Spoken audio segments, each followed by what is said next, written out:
Bueno, muy buenas noches, queridos hermanos de Teología Paulina. Gracias por estar aquí conectados. Bueno, vamos a estar hoy teniendo un programa especial para poder continuar hablando de todo lo que ha estado pasando con esta guerra entre Israel e Irán. Así que vamos a tener como primera parte del programa un análisis geopolítico y para eso tengo acá como invitado a Brian Acuña, que ya en otras ocasiones lo hemos tenido acá. Él es especialista en relaciones internacionales y también lo han entrevistado pues varios medios de comunicación bastante importantes. Creo que hoy me pareció verlo en Friends News, que estaban entrevistándolo también y siempre le estamos muy agradecidos porque Brian, siempre que le pedimos entrevistarlo, siempre ha sido muy gentil y nos regala de su tiempo. Así que primero que todo, Brian, muchas gracias por aceptar la invitación de esta noche. No, muchas gracias a ustedes por la invitación y como te dije ahora fuera de cámara, siempre que tenga disposición estamos a la orden. Perfecto, muchas gracias. Bueno, nada más aclarar que Brian, al igual que yo, es costarricense, así que es un honor tenerlo aquí también en el canal. Brian, mira, el 13 de junio, pues las noticias nos impresionaron. Vemos cómo Israel atacó algunos centros de milicia de Irán y también algunos centros de donde se estaba trabajando con energía nuclear, según Irán, ¿verdad? Y según la versión de Israel, donde se están desarrollando armas nucleares. Quisiera comenzar con esta pregunta.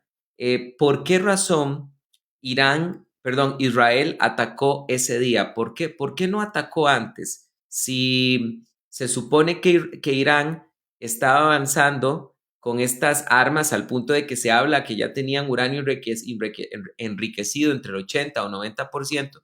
¿Por qué esperar hasta ese día? ¿Cuáles son las razones que hacen que Israel ese día tome la decisión, 13 de junio de este año, de atacar a Irán?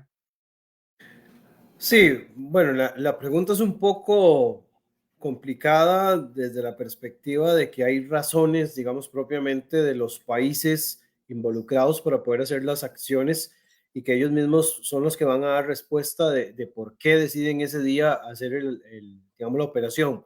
Pero creo que más que todo tenía que ver con la situación de que Estados Unidos también tenía que estar de acuerdo en cuanto, digamos, a lo que implicaba lanzarse en una operación de este tipo contra un país como Irán. Siempre se trata de hacer algún tipo de paralelismo en cuanto a operaciones militares, ¿verdad?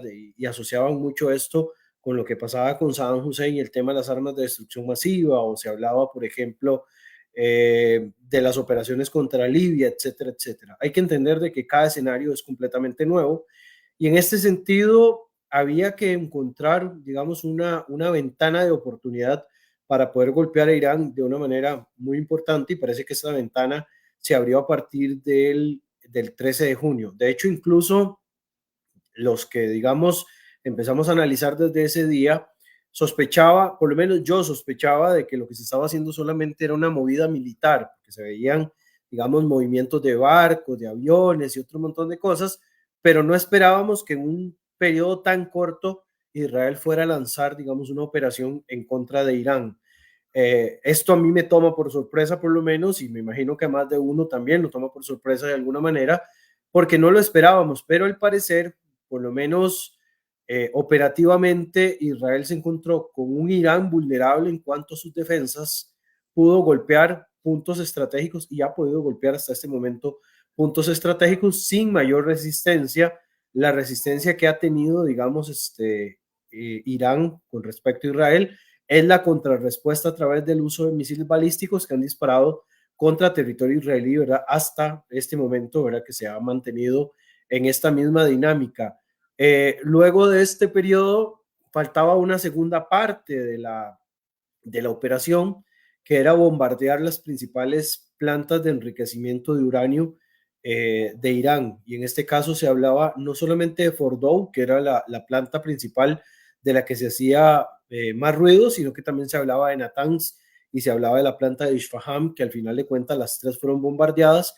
aunque sobresale Fordow primero porque era la más grande, la más importante, la que estaba a mayor profundidad y además porque era la más difícil de poder, digamos, golpear. Entonces, vamos a ver un tipo de acción militar en ese sentido que ocurre el sábado anterior y que involucra a Estados Unidos después de que Estados Unidos incluso decía que podía tomar 15 días para tomar una decisión. Al final se adelantaron a los hechos en una clara estrategia de engaño, ¿verdad? Para poder golpear, digamos, con cierta complicidad y facilidad las posiciones iraníes.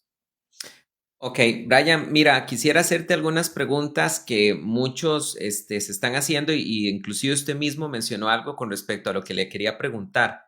Y es el paralelismo que uno se puede hacer entre la guerra que tuvo Estados Unidos con Irak, donde en el gobierno de George Bush se decía que Irak tenía armas de destrucción masiva. Al final, por lo menos que yo recuerde, no quedó muy claro dónde estaban esas armas.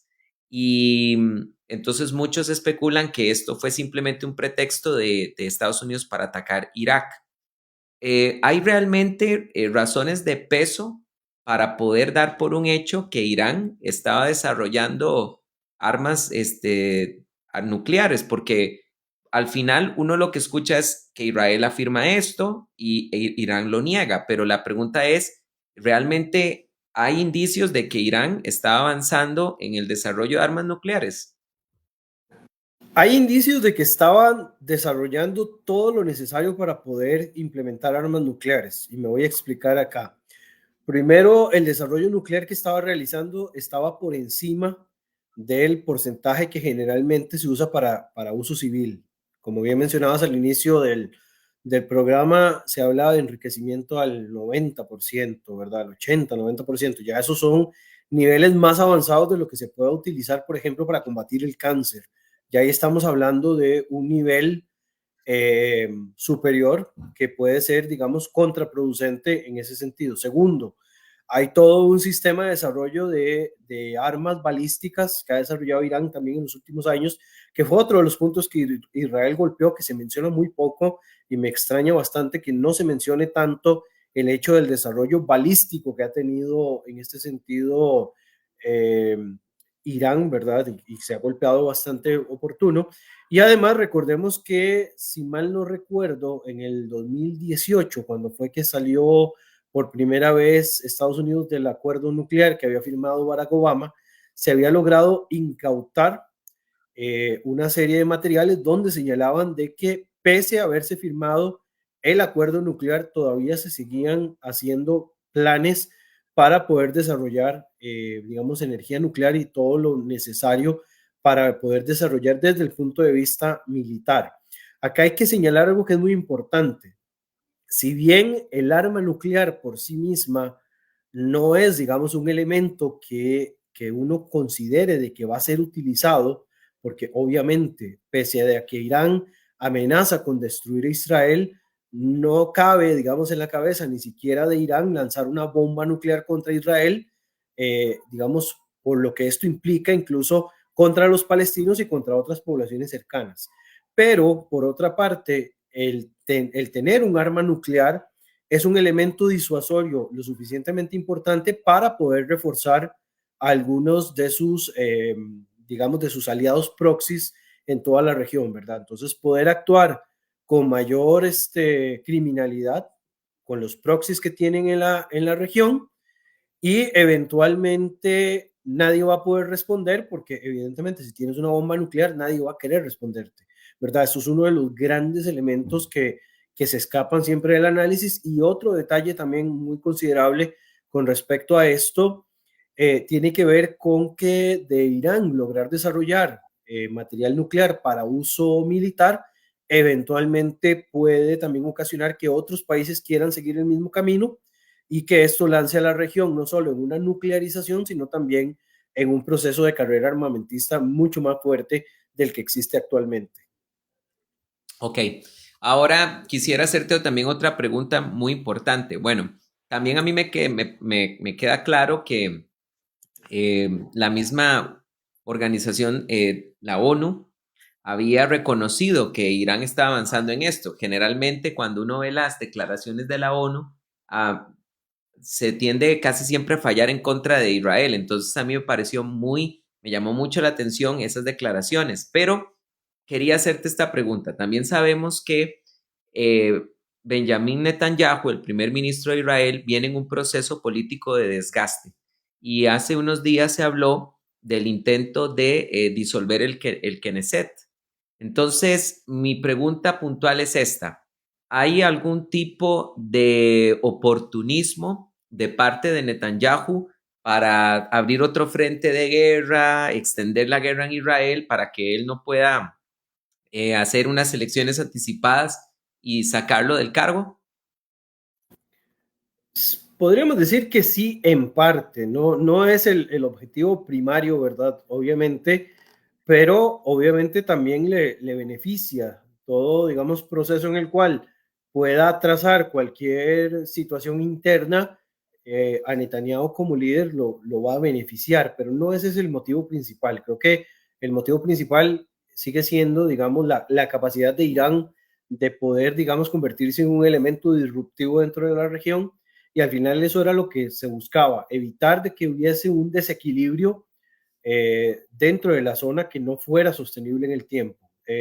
Incluso podríamos pensar que para los mismos países aliados de Irán, que son China y Rusia, un Irán nuclear tampoco era una buena idea, ¿verdad? Entonces, también por ahí podríamos explicar un poco cuál ha sido la respuesta de ellos al no involucrarse tan directamente en este proceso, mantenerse al margen y hablar más que todo de una perspectiva más diplomática, muy posiblemente señalando esa necesidad de que no necesitan más países, digamos, al margen del Tratado de No Proliferación, que también desarrollen este tipo de materiales, ¿verdad? Pero sí, volviendo a la pregunta inicial, estos procesos militares benefician de alguna manera a Netanyahu, pero no lo veamos tan del todo de que todo está, digamos, tan calculado, ¿verdad? En ese sentido, porque si bien se hizo una propuesta de disolución de la Knesset, lo cierto del caso es que en el mismo Parlamento decidió no disolverlo.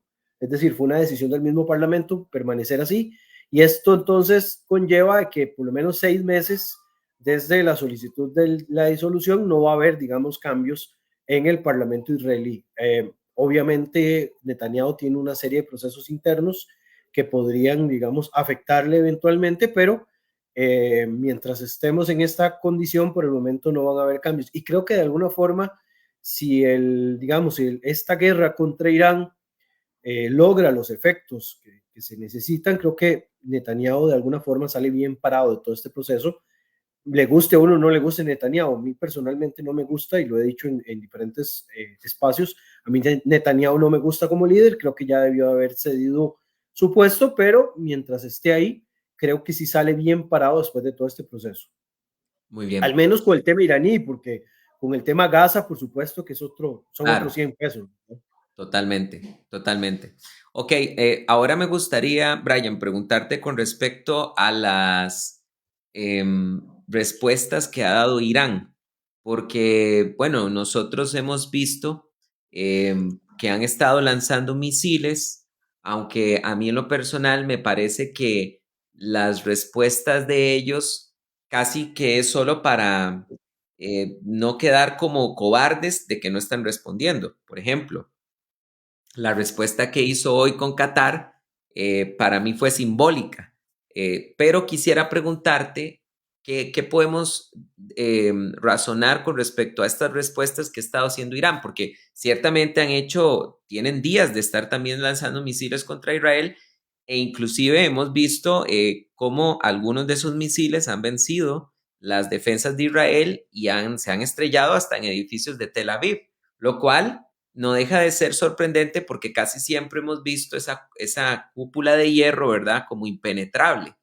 Mi pregunta es, ¿qué podemos decir sobre estas respuestas de Irán? Se ve que ellos no quieren que esto escale a mayor, están defendiéndose con todo lo que pueden.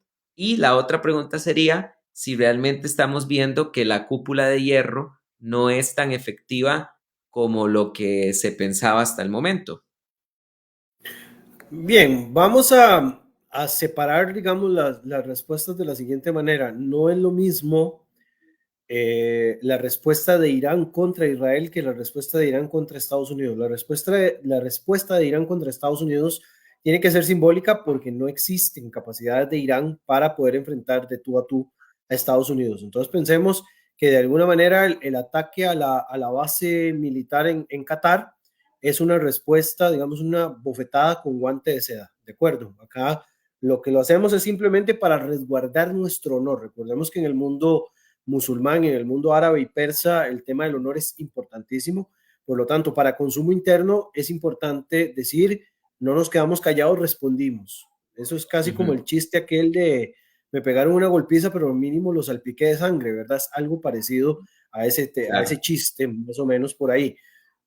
Y diferente es la respuesta en contra de Israel. La respuesta en contra de Israel es un enfrentamiento entre dos países que están en un nivel militar similar, digamos, según los gráficos del poder, digamos, militar a nivel internacional. No están 100% igualados, ¿verdad? Porque hay ventajas significativas, en este caso, en cuestiones territoriales, en cuestiones, digamos, de ubicación estratégica por parte de Irán, por las extensiones y la cantidad de población y demás, pero sí están muy equilibrados en el hecho de que, por ejemplo, Irán no tiene un sistema de aviación importante, sino que todo lo que tienen literalmente es de los años 70, ya de finales de la era del Shah, Israel tiene F-35, sí tiene un montón de aviones de avanzada, y además tiene uno de los sistemas de inteligencia más importantes del mundo, ¿verdad? Que es Mossad, que ha ayudado a sabotear los sistemas de defensa iraníes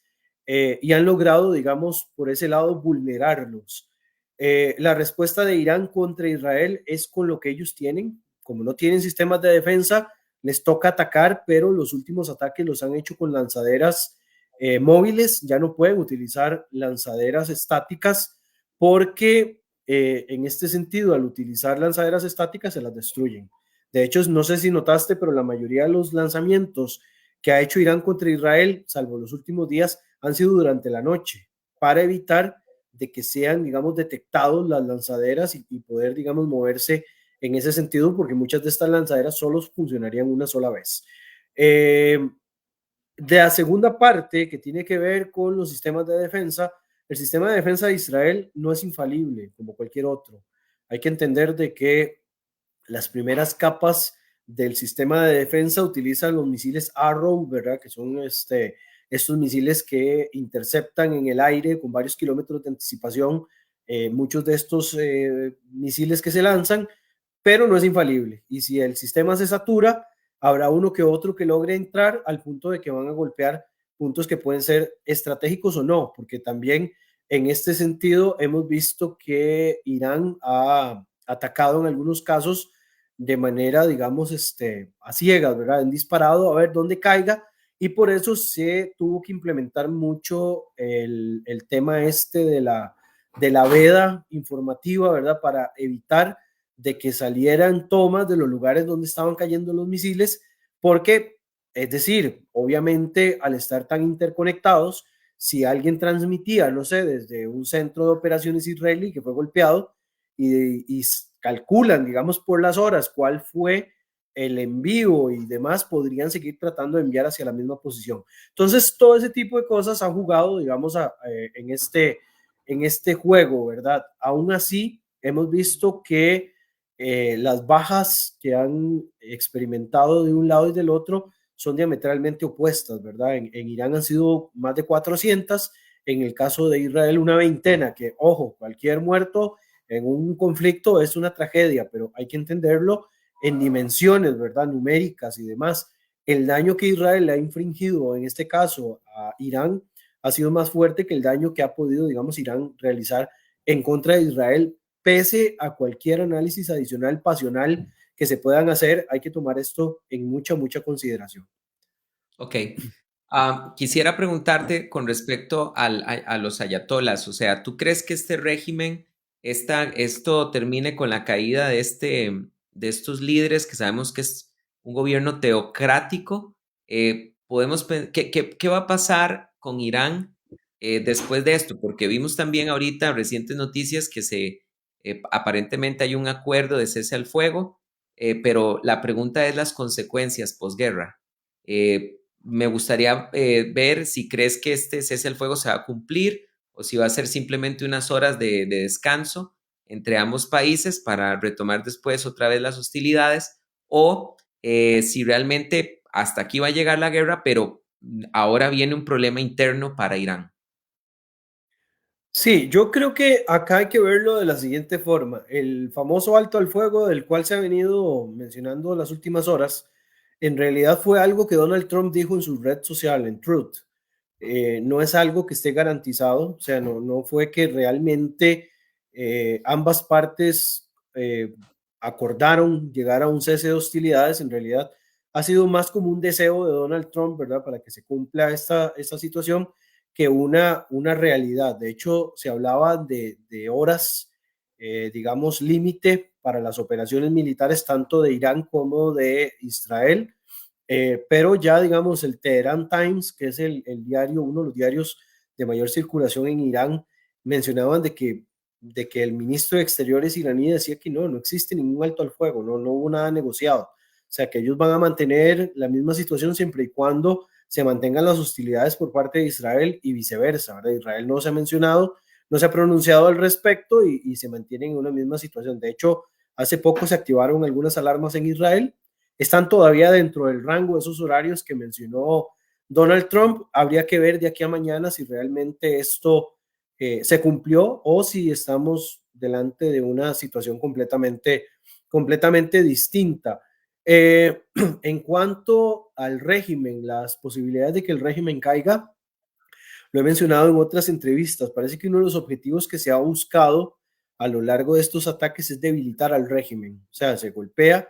De hecho, han decapitado varios líderes. Cuando utilizo el término decapitado, no piensen, estoy hablando literalmente de que le han cortado la cabeza a alguien, ¿verdad? Estoy hablando nada más de temas de liderazgo. Han arrancado, digamos, algunos líderes dentro del sistema iraní, y digamos, la importancia de esta decapitación de líderes es porque al debilitar la cúpula es más fácil, digamos, golpear los bastiones más fuertes que están arriba. Hablemos del líder supremo y hablemos del el consejo, digamos, de sabios, el grupo, digamos, de ayatolas que son los que deciden quién va a ser el líder supremo. Si se llega, digamos, a golpear o se llega, digamos, a afectar lo que es la cúpula militar más importante y la cúpula ideológica más importante, que es el Consejo de Sabios, podría esto significar también un debilitamiento del sistema, del régimen, y posteriormente que sean los mismos iraníes quienes ocasionen, digamos, su caída. Acá sí tiene que quedar claro de que ni Israel ni Estados Unidos pueden hacer caer al régimen. Esto es algo que le corresponde internamente a los mismos iraníes y va a ser un proceso largo, ¿no? Esto no es algo que podamos esperar que ocurra de la noche a la mañana, y la transición tampoco esperemos ver una democracia en un corto plazo. Aquí lo que podemos esperar es que haya un enfrentamiento interno, incluso, digamos, la posibilidad de que se instaure un gobierno autoritario, militar, tal vez ya no religioso, y este sea el que empiece a promover algún tipo de cambio y que se siente a negociar con los líderes de otros países del mundo, incluyendo, digamos, los aliados históricos de Irán como China y Rusia, y que eventualmente también se sienten con Estados Unidos. Pero todavía esto está, digamos, muy fresco y todavía, digamos, el régimen sigue estando dominado por el líder supremo Khamenei y su hijo, posteriormente Mokhtaba, que posiblemente sea quien herede el puesto de Ali. Y eso es, digamos, la condición en la que estamos actualmente. No podemos hablar de un fin del régimen en estos momentos porque el régimen tal y como lo conocemos sigue en el poder. O sea, es una cúpula que sigue manteniendo el control hasta estos momentos. Bien, quiero hacerte dos preguntas más. Quisiera preguntarte con relación a qué debemos interpretar con que Estados Unidos se haya involucrado en este evento, en este conflicto. ¿Qué debemos esperar qué significa la entrada de Estados Unidos en esto? ¿Puede significar una mayor escalada o simplemente fue algo quirúrgico que hicieron y listo, hasta ahí llegó? Yo no veo a Estados Unidos involucrándose en una guerra a largo plazo en Irán, ¿verdad? De hecho, incluso he descartado cualquier posibilidad de paralelismos entre este conflicto y el de Irak o el de Afganistán o inclusive el de Libia, ¿verdad? Siempre he mantenido la distancia de que este es un conflicto completamente diferente. Aparte, las condiciones de Irán no permiten que se pueda hacer una invasión por tierra que no sea un acto suicida completamente. Creo que acá los ataques de Estados Unidos fueron, en primer lugar, para confirmar este respaldo que ellos dan a su principal aliado en el Medio Oriente. En realidad, en el Medio Oriente, Estados Unidos tiene tres aliados, digamos, importantes, bueno, digamos, cuatro aliados importantes, pero hay uno que sobresale, que es Israel. Pero también está Egipto, está Arabia Saudita, está Emiratos Árabes, digamos, en el último tiempo que ha crecido bastante, y obviamente hay otros aliados como Qatar y demás, donde tiene posiciones estratégicas que llaman mucho la atención. Pero acá, digamos, es importante señalar, en primer lugar, que es darle un respaldo a su aliado histórico, ¿verdad? Que es Israel, contra las posiciones de un enemigo histórico que es la República Islámica de Irán. Un Irán que desde el día uno, cuando se da la revolución islámica, eh, llega, digamos, a declarar que van a destruir a Israel y que Estados Unidos es el gran Satán. Entonces, esas dos manifestaciones pues señalan directamente su odio con respecto con respecto a Estados Unidos e Israel. Por otra parte, ¿cuál va a ser el papel de Estados Unidos? Simplemente resguardar o respaldar de que los equilibrios se mantengan favorables a sus intereses. Acá, Ujú. digamos, hay que entender de que el principal elemento para Estados Unidos es que sus intereses en la región se preserven. Y en los últimos años lo que ha intentado Estados Unidos impulsar han sido planes de cooperación bilaterales entre estados, ¿verdad? Recordemos que incluso en el pasado gobierno de Donald Trump se impulsaron los acuerdos de Abraham. Esto, digamos, nos da una señal de un cambio importante en cuanto a la dinámica del Medio Oriente, y esto es lo que estamos viendo actualmente, o sea, tratar de golpear quirúrgicamente Irán, sacarlo un poco del juego del tema nuclear e impulsar, digamos, otro tipo de acuerdo que no sea necesariamente desde el punto de vista militar. Bien, muchas gracias. Y quisiera ya cerrar con esta pregunta, Brian, con relación al tema de si por haberse involucrado Estados Unidos en en esta guerra, con este ataque específico que hizo, si algún aliado de Irán podría sumarse también, porque sabemos que Irán tiene también potencias detrás de ellos que son aliados. ¿Qué piensas? ¿Que algún aliado de Irán pueda sumarse a esto o no?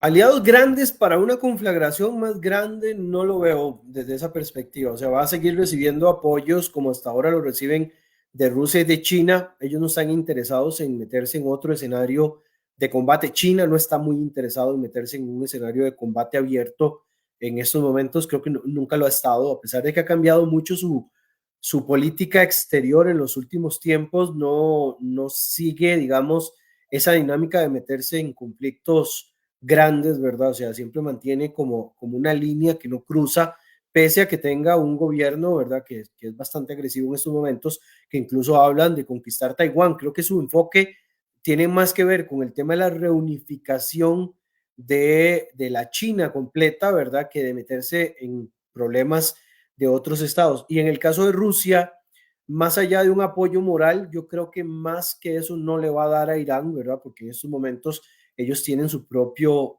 problema eh, asociado Ucrania. directamente con el tema ucraniano, ¿verdad? Entonces, por ahí no se van a involucrar demasiado. Lo que sí me parece que va a ocurrir, que es quizás el elemento que más me llamaría la atención que podría estar ocurriendo, es que eventualmente Irán lo haga a través de proxies, es decir, que lo haga a través de células que tengan dispersas en diferentes partes del mundo, no solo en el Medio Oriente tienen células, incluso en América Latina se hablan de células que están dormidas, que son favorables al régimen de Irán, que eventualmente activen esas células y cometan ataques contra objetivos estadounidenses y objetivos israelíes en diferentes partes del mundo, ¿verdad? Este sería quizás el elemento más importante que podría estar generando Irán Eventualmente, obviamente, todos los análisis que hagamos hoy, de aquí a mañana pueden cambiar y posiblemente me tengas que volver a convocar y tengamos que volverlo a explicar, porque si hay una región donde lo normal no es normal, es en el Medio Oriente, ¿verdad? Ahí es importante señalar de que en el Medio Oriente A más B a veces puede ser, no sé, gamma inclusive, porque es bastante volátil la zona y lo que a veces parece normal termina siendo todo lo contrario. Claro, totalmente de acuerdo. Bueno, Brian, más que todo, de verdad, darte gracias por habernos aclarado todo esto y habernos regalado media hora de tu tiempo. Estamos muy agradecidos en este canal contigo. Esperamos que esto no escale a más. En caso que fuera así, pues como lo dijiste, te vamos a volver a llamar para que nos expliques. De verdad que muchísimas gracias y muy buenas noches. No, con mucho gusto y estamos a la orden cuando lo necesiten. Gracias. Muchas gracias a Brian Acuña, que es especialista en relaciones internacionales, como lo decía anteriormente, bastante reconocido, hermanos, en canales como DW, Friends 24 y otros medios de comunicación bastante importantes. Brian siempre lo están entrevistando y es pues siempre muy dispuesto a atendernos a nosotros. A partir de este momento, hermanos, vamos a estar haciendo ya no un análisis geopolítico, sino vamos a estar analizando esto a la luz de las escrituras. Entonces, pues ahora sí llegó el tiempo de que pues puedan abrir su Biblia para poder analizar algunos pasajes. Quiero decirles que vamos en este momento a hacer una pequeña encuesta para poder ver qué opinan ustedes sobre este tema. Así que vamos a hacer una encuesta, hermanos. Las personas que nos están siguiendo a través de Facebook y Twitch, yo los invito para que se pasen al canal de Teología Paulina y puedan ustedes votar a favor de esta encuesta que vamos a hacer. Quiero hacer una pregunta muy interesante para poder desarrollar el tema de hoy y es la siguiente. ¿Es el Estado de Israel el Estado de Israel, el pueblo de la Biblia, o es el Estado de Israel, el Israel de la Biblia?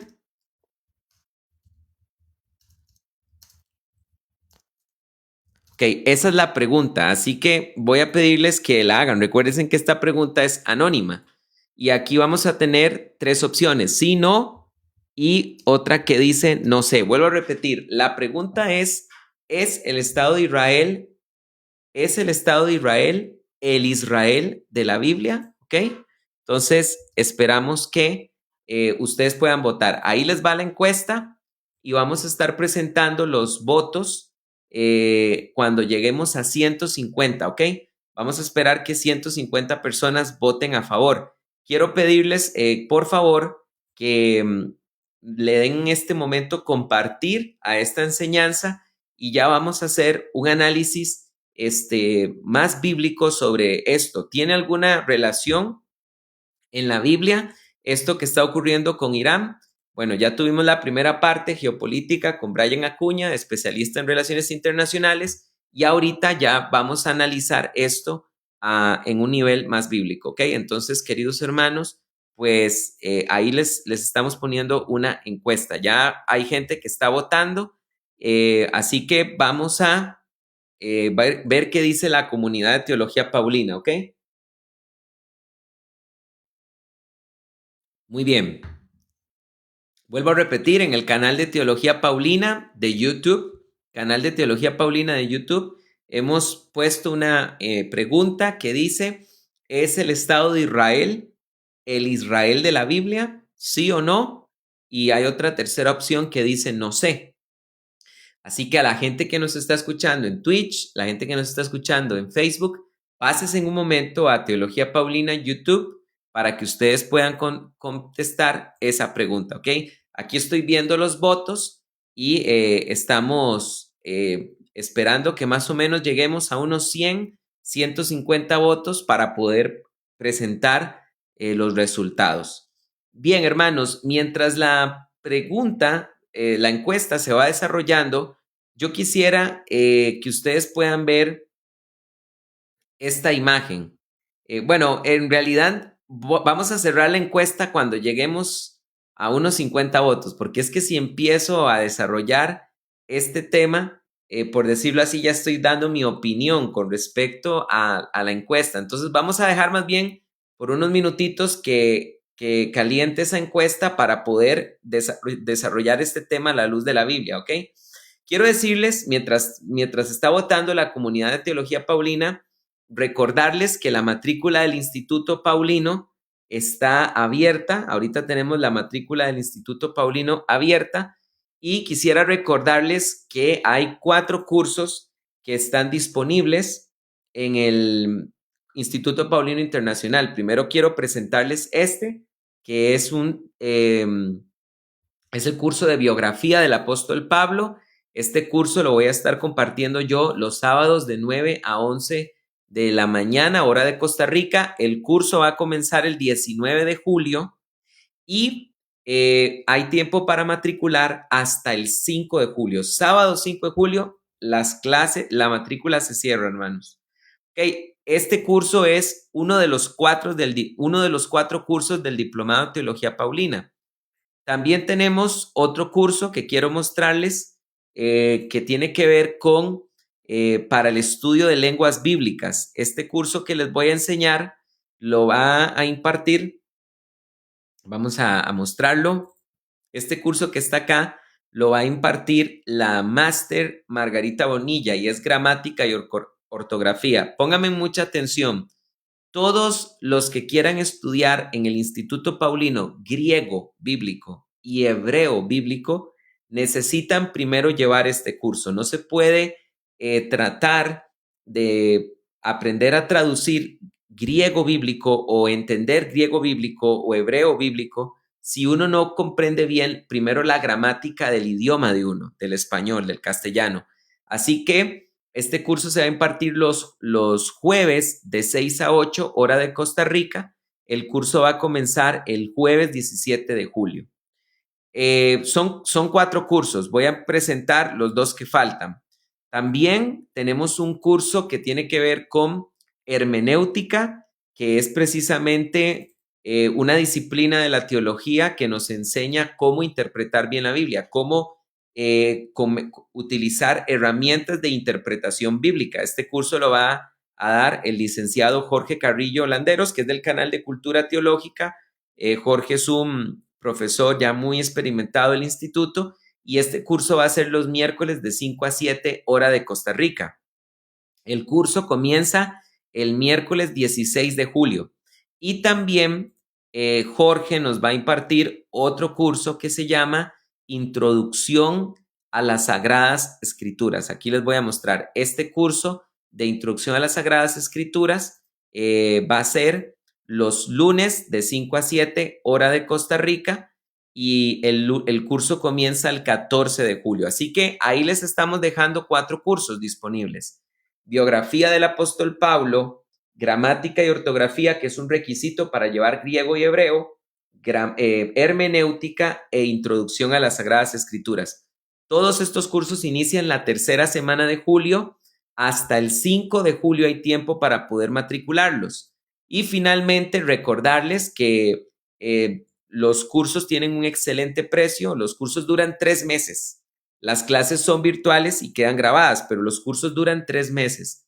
Y los cursos tienen un pago, el costo de cada asignatura es de $25. Así que los invitamos para que puedan estudiar en el Instituto Paulino. Hoy precisamente terminó un curso, hoy estaba terminando el curso de Gálatas y les digo, hermanos, de verdad, se los digo con sinceridad, todos los que llevaron el curso de Gálatas estaban felices, de verdad felices, por lo que se hizo con este curso de Gálatas y estaban los que llevaron un curso por primera vez, estaban encantados con el instituto y van a estar con nosotros en los siguientes cursos. Así que los invitamos para que ustedes puedan entrar también y estudiar con nosotros. Bueno, vamos a cerrar la encuesta. Aquí tenemos, vamos a ver cuántos cuántos votos? Tenemos 45 votos.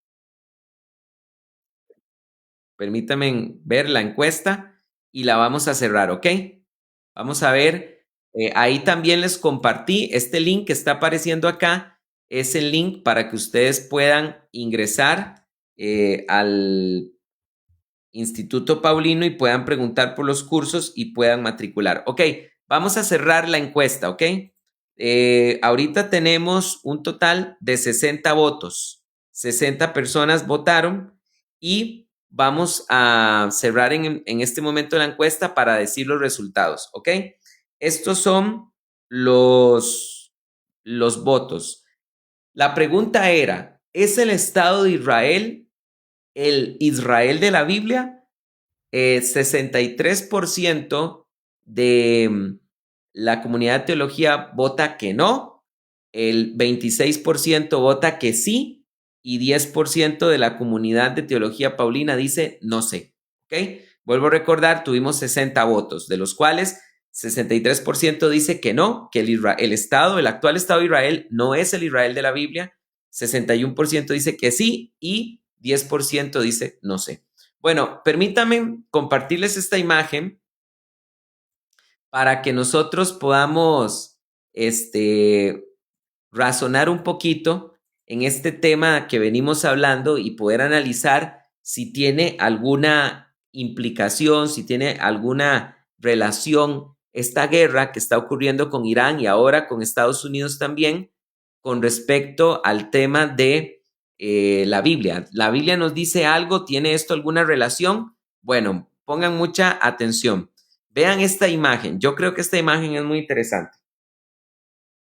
Porque, ¿qué nos dice esta imagen que les estoy poniendo? Esta imagen me llamó a mí muchísimo la atención. Y es que, hermanos, escúchenme, actualmente en redes sociales estamos completamente polarizados. ¿Por qué? Porque tenemos gente que ama al Estado de Israel y precisamente lo hacen porque aman al Estado de Israel, porque creen que el Estado de Israel es el pueblo de Israel que aparece en la Biblia. Por eso lo defienden a capa y espada. Y después tenemos todo lo contrario, gente que odia al Estado de Israel y al odiar al Estado de Israel niega que el Estado de Israel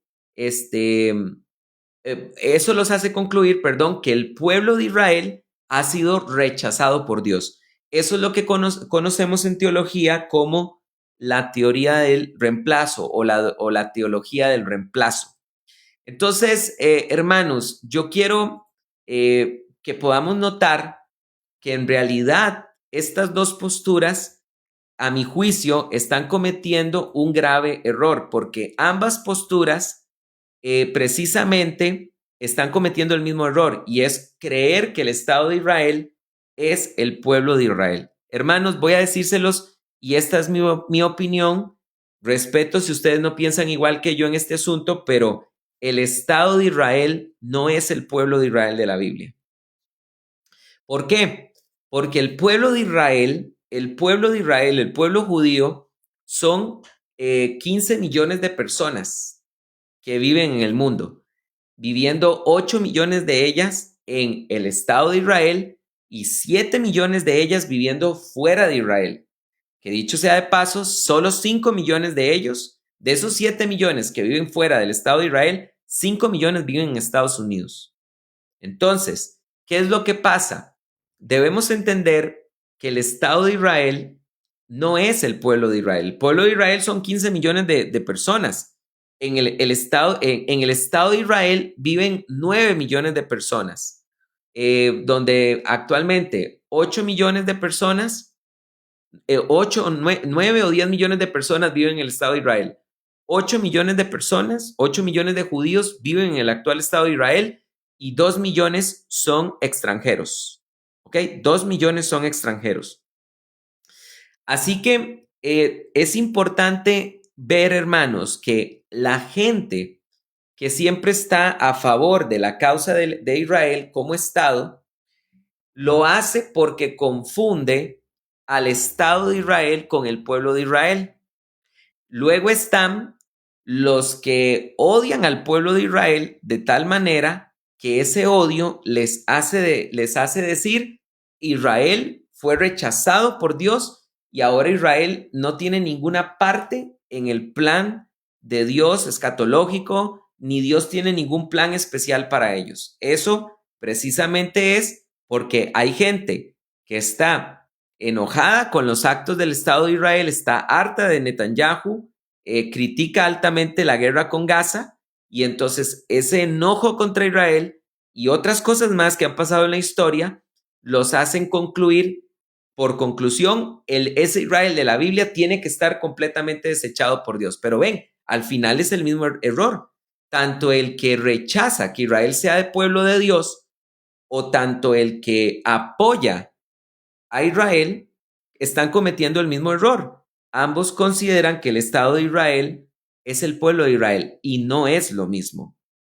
Entonces, quiero contestar las siguientes preguntas. Voy a contestar unas preguntas. Número 1, ¿qué tenemos que pensar con relación a Estados Unidos al ingresar en esta guerra según la Biblia? Según la Biblia, ¿verdad? Ya le hicimos esa pregunta a Brian anteriormente, según la geopolítica, pero ahora es según la Biblia. La segunda pregunta que tenemos que hacernos es, ¿cuál es la teología correcta?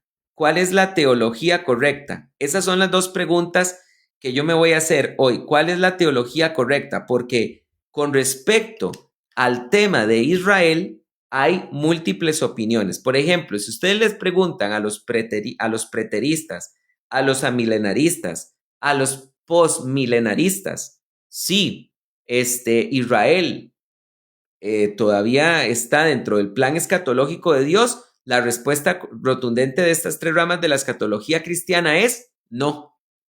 Pero si ustedes le preguntan a los dispensacionalistas y a los premilenaristas históricos, la respuesta es sí. Entonces voy a decirles esto, hermanos. Primero quiero comenzar con el tema de la teología correcta.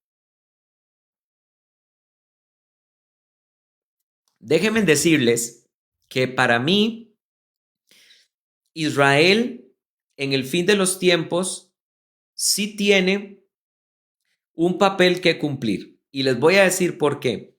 Porque los cristianos primitivos pensaban de esa manera.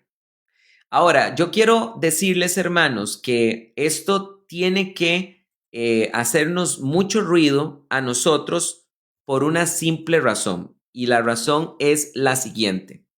Pónganme mucha, pero mucha atención a lo que les voy a decir. ¿Por qué es importante que nos importe lo que pensaban los cristianos primitivos? Por la siguiente razón. Y es, hermanos, que voy a explicárselos de esta manera. La verdad de la iglesia tiene que ser universal. ¿Me oyeron? La verdad de la iglesia tiene que ser universal.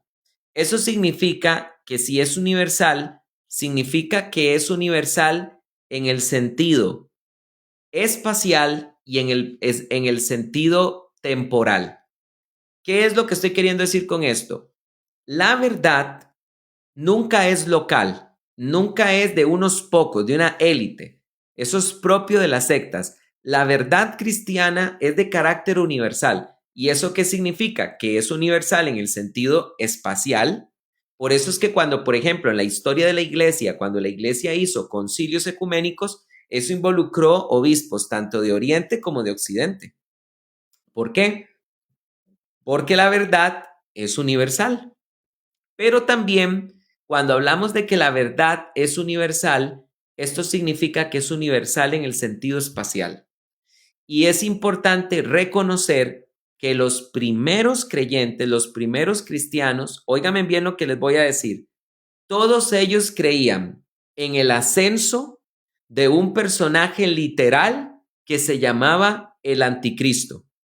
La gran mayoría de los cristianos primitivos, como por ejemplo Tertuliano, Hipólito de Roma y sobre todo Ireneo de León. Tanto Ireneo de León como Hipólito de Roma, los dos son del siglo II, les recuerdo, creían en que iba a existir un personaje literal llamado el Anticristo. También ellos creían que iba a existir un imperio de 10 naciones de forma literal. Ok, vean, quiero mostrarles este documento que preparé para ustedes. Déjenme mostrarles, hermanos, algunas cosas que nosotros podemos ver que creía de forma literal Hipólito de Roma. Escúchenme, en Hipólito de Roma, que es del 170 al 236, segunda mitad del siglo II, primera mitad del siglo III, oigan lo que Hipólito creía. Hipólito creía que el anticristo iba a ser un imitador de Jesucristo. Leo, esto lo dice Hipólito de Roma en su obra hay una obra de Hipólito de Roma que se llama Con relación a Cristo y el Anticristo. Ok, Hipólito de Roma en esta obra, en el capítulo número 6, dice lo siguiente: ahora bien, así como nuestro Señor Jesucristo, quien también es Dios, fue profetizado bajo la figura de un león debido a su realeza y gloria, de la misma manera, las Escrituras también hablando anteriormente del Anticristo como un león debido a su tiranía y violencia. Pues el engañador busca asemejarse en todo al Hijo de Dios. Cristo es un león, por lo tanto el Anticristo también es león. Vean qué interesante esto, hermanos, lo que pensaban los cristianos primitivos. Cristo es un rey, por lo tanto también el Anticristo es un rey. El Salvador se manifestó como un cordero, así también de igual manera aparecerá como un cordero, aunque por dentro sea un lobo. El Salvador vino al mundo en la circuncisión y vendrá de la misma manera. El Anticristo, óigame, ¿vieron? Según Hipólito de Roma, que es un cristiano de tercera generación, él creía que el Anticristo también iba a estar relacionado con el pueblo judío, porque así como Cristo nació en la circuncisión, el Anticristo también. O sea que podemos comprender que según Hipólito, para Hipólito el Anticristo es judío, no cabe la menor duda. Después dice, y vendrá de la misma manera. El Señor envió apóstoles a todas las naciones y de igual manera Él enviará falsos apóstoles. El Salvador reunió a las ovejas dispersas y de la igual manera Él enviará, de igual manera Él reunirá a un pueblo disperso. El Señor dio un sello a quienes creyeron en Él y dará uno similar. El Anticristo también dará un sello, el 666. El Salvador apareció en forma de hombre y Él también vendrá en forma de hombre. El Salvador se levantó y mostró su santa carne como un templo. Él erigirá un templo de piedra en Jerusalén. ¿Vieron los paralelismos? Ahora, vean la conexión con Israel. Añade esto Hipólito acerca del Anticristo. Así predicaron las Escrituras con anterioridad acerca de este león y su cachorro. Y de igual manera también lo encontramos escrito respecto al Anticristo, porque Moisés dice así, y aquí se está refiriendo a las bendiciones que Jacob al final del libro del Génesis da a los hijos de Israel. Dan es un cachorro de león y saldrá desde Basán. Está citando Deuteronomio 32, 33, 32. Pero para que nadie se equivoque al suponer que esto se dice del Salvador, que preste atención al asunto. Dan dice, es un cachorro de león, y al nombrar la tribu de Dan, declaró claramente que la tribu del Anticristo,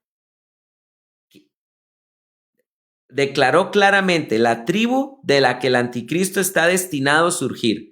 Así como Cristo surge de la tribu de Judá, el Anticristo surgirá de la tribu de Dan. Y el caso es así. Lo vemos también en las palabras de Jacob, que Dan sea una serpiente tendida en el suelo, mordiendo el talón del caballo. Está citando Génesis 49, 17. ¿Qué entonces se refiere a la serpiente del anticristo? Ese engañador mencionado en Génesis 3:1, quien engañó a Eva y suplantó a Adán. Hermanos, ¿qué es lo que estoy queriendo decir con todo esto que estoy citando? Escúchenme bien lo que les estoy diciendo.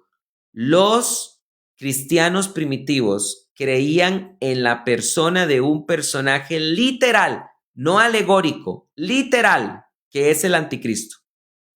Por ejemplo, ahora les leo lo que dice Hipólito, pero ahora esto lo dice él en otra sección de su libro. Él entonces, habiendo reunido a los incrédulos de todo el mundo, responde a su llamado para perseguir a los santos, sus enemigos y antagonistas, como dice el apóstol y evangelista.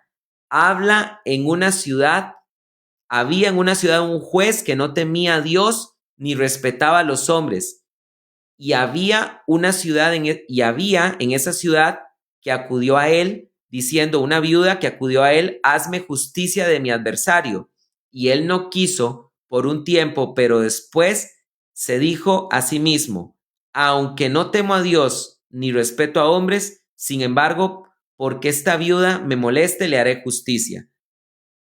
Pues, por juez injusto que no teme a Dios ni respeta a hombres, se refiere sin duda al anticristo, pues es el hijo del diablo y un instrumento de Satanás, pues cuando tenga el poder, comenzará a enaltecerse contra Dios sin tener verdaderamente ni respetar al Hijo de Dios, quien es el juez de todos. Y al decir que había una viuda en la ciudad, se refiere a la propia Jerusalén, que es una viuda abandonada por su perfecto esposo especial, Dios.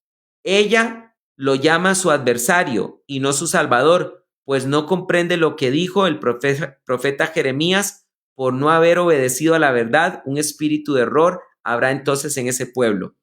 ¿Qué es lo que estoy queriendo decirles con esto? Miren, cuando nosotros hablamos de estos temas, tenemos que comprender que los cristianos primitivos creían en un imperio final de 10 naciones. Creían en un anticristo de forma literal y también creían que ese anticristo iba a salir del mismo Israel y que Israel iba a ser engañado por ese anticristo, haciendo un paralelismo con esta viuda pobre que le pide justicia al juez injusto. No solo Hipólito de Roma cree así, también Ireneo de León, que fueron prácticamente contemporáneos. También dicen ellos dos que este juez injusto es el anticristo y que esta viuda ingenua es la nación de Israel. Entonces, escúchenme, hermanos, todas estas cosas que están ocurriendo sí tienen sentido. Voy a decir por qué. Número uno, ya sabiendo que la teología correcta es trazar lo que los cristianos siempre han creído, porque les voy a decir esto de alegorizar la persona del anticristo, esto de alegorizar que habrá un imperio de 10 naciones, alegorizarlo para negar que eso ocurrirá de forma literal, y esto de alegorizar que el anticristo está conectado con Israel, ese tipo de alegorizaciones propias de algunas escuelas escatológicas, o como algunas escuelas escatológicas lo enseñan, que eso ya se cumplió, así no pensaban los cristianos primitivos. Los cristianos primitivos pensaban que esto era para el futuro. Les recuerdo que Hipólito de Roma y Ireneo de León creían que iba a haber el surgimiento del anticristo. Ellos creían que iba a haber un tercer templo y ellos también creían que el anticristo iba a engañar a Israel. Por lo tanto, si hay un anticristo que va a engañar a Israel, es evidente que los cristianos primitivos creían que Israel, el pueblo de Israel, iba a tener un papel protagónico en el fin de los tiempos. Eso lo creyeron los cristianos primitivos y se ha creído hasta el presente. Sin embargo, esto de alegorizar textos o querer decir que ya todas las profecías se cumplieron, esto no es propio de los cristianos primitivos. Y les recuerdo que la fe cristiana es universal. Por lo tanto, yo considero que es correcto que nosotros, al igual que los cristianos primitivos, sigamos pensando que vendrá un anticristo, que ese anticristo tendrá relación con el pueblo de Israel y que el pueblo de Israel también estará inmerso en el último imperio de la humanidad, que es de 10 naciones. Ahora, ¿qué relación esto tiene con los acontecimientos que están ocurriendo? Mucho, en todos sentidos. En primer lugar, estamos viendo que el Medio Oriente es una olla hirviendo. Cuando la gente vio que Donald Trump iba a entrar al poder, la gente pensó que Donald Trump iba a traer la paz. Aquí me acaban de pasar una noticia. Ahorita estuve hablando con Brian Acuña de que Donald Trump estaba celebrando paz, de que ya Israel e Irán estaban acordando paz. Y precisamente, hermanos, estábamos pues hablando de eso, ¿verdad? De que Brian Acuña nos estaba diciendo que fue Donald Trump el que dijo eso. Eso no lo dijo ni el gobierno de Irán, ni lo dijo el gobierno de Israel. Eso fue Donald Trump el que dijo eso. Ahora, eso lo aclaró Brian, pero vean ustedes qué interesante este asunto, que me acaban de llegar aquí unas noticias donde precisamente se está diciendo que Irán niega que Israel haya acordado un alto al fuego. Vean la noticia, aquí se los voy a enseñar. Aquí está la noticia de que Irán niega que Israel haya llegado a un alto al fuego. Véanlo acá. Ahí está. Irán desmiente sobre un supuesto acuerdo de alto al fuego. Hay gente que cree que Donald Trump iba a traer paz. Ahí ustedes encuentran a Celorio de la secta Gozo y Paz diciendo que Trump es el anticristo para arriba y para abajo. Escúcheme, esto de que gente pensó que Donald Trump iba a traer paz es una cachetada para toda esa gente que pensó eso. ¿Por qué? Porque el que va a traer paz, una paz momentánea, una falsa paz, es el anticristo. La única paz verdadera la puede traer solo Jesucristo. Pero Cristo va a traer, el anticristo va a traer una falsa paz. Ahorita ningún líder político, ni Putin, ni Trump, ni Macron, ni el que usted quiera mencionar, va a poder solucionar los problemas del Medio Oriente. Eso lo va a hacer el anticristo. Daniel 9:27. Ahora, todo esto que está ocurriendo y este debilitamiento que está trayendo esta guerra, tal como nos lo dijo Brian Acuña, que todo esto ha sido para debilitar el régimen, pero al final será el pueblo mismo de Irán el que tendrá que hacer caer el régimen, tiene mucho sentido, porque si el Irán e Israel, estos dos países, van a ser parte de esa coalición del anticristo, eso sería imposible mientras los ayatolas sigan en el poder, porque los ayatolas han jurado destruir el Estado de Israel. Tres. Es muy interesante esta intervención de Estados Unidos porque está siendo muy cuestionada y les voy a decir por qué. ¿Por qué está siendo cuestionada? Porque hay muchos que dicen, muchos juristas dicen que este ataque que hizo Donald Trump es completamente ilegal porque el presidente de Estados Unidos está en la obligación de pedirle al Congreso que autorice un ataque de esos. Pero Donald Trump no lo hizo. Ahora, ¿qué pasa? Esto simplemente se suma a la bola de nieve que estamos viendo que está ocurriendo en Estados Unidos. ¿Cuál es esa bola de nieve? Que Estados Unidos se está convirtiendo en un país que ya no es de fiar. Ha violado acuerdos comerciales con el tema de los aranceles, ha tratado como un trasero a sus aliados históricos. Ahora resulta que el presidente cree que puede mandar tropas a atacar como si estuviera jugando Rich, ¿verdad? Un completo desastre. Nosotros estamos viendo literalmente el desplome de Estados Unidos, estamos viendo la caída del dólar, estamos viendo la caída de Estados Unidos como ese referente económico, político, militar en el que las personas confiaban. ¿Saben una cosa? Les voy a decir algo de opinión personal. Yo creo que lo que a Estados Unidos le va a pasar es exactamente lo que le pasó a la URSS. Se va a disolver en estados más pequeños. O sea que ya no habrá Estados Unidos, sino que tendremos estados, parte de esos estados, divididos formando nuevas naciones. Así como pasó con la URSS, cuando cayó y de ahí surgieron un montón de países más, entre ellos Ucrania. Yo creo que esto es lo que le tiene que pasar a Estados Unidos, porque es muy interesante que en las profecías bíblicas no aparece Estados Unidos por ningún lado, por ningún lado, por ningún lado aparece, queridos hermanos, Estados Unidos.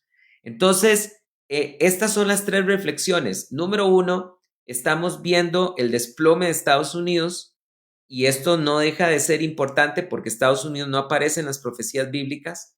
Número dos, es muy probable que todo esto termine haciendo que el régimen de los ayatolas caiga, lo cual tiene mucho sentido porque en el fin de los tiempos Israel y Irán tienen que hacer una coalición comandada por el anticristo. Y número tres, estamos también, queridos hermanos, aprendiendo que ningún líder moderno actualmente va a lograr traer paz al Medio Oriente. Esto solo está contrastando esta realidad. Nadie le puede poner paz al Medio Oriente. Y de ahí es donde va a salir el anticristo.